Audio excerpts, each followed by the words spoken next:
para que los estudiantes de preescolar, primaria y secundaria aprendan habilidades tecnológicas y sociales para la resolución de problemas de impacto en su entorno, el secretario de Educación del Estado, Liborio Vidal Aguilar, entregó materiales Lego a 29 centros educativos de la entidad. La acción forma parte del convenio firmado entre la Fundación Robotics, que encabeza Roberto Sainz Martín, y la Secretaría de Educación para el desarrollo de proyectos que pueden competir con First Lego Leagues.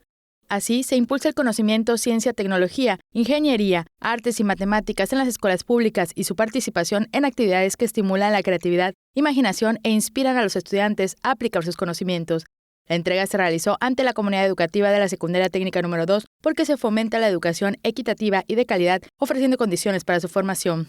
En otra información, para sumar esfuerzos para que jóvenes de bachillerato desarrollen habilidades en ciencias de la computación, la Secretaría de Educación y la Fundación Televisa firmaron un convenio de colaboración para aplicar el programa Quantrix.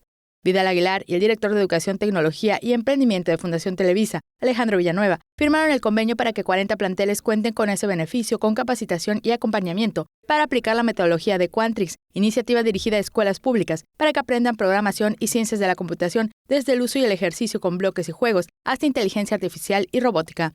El programa Quantrix se creó hace 6 años cuando se detectó la necesidad de que la infancia y adolescencia desarrollen habilidades para cerrar la brecha en la competitividad ante estudiantes de otras naciones.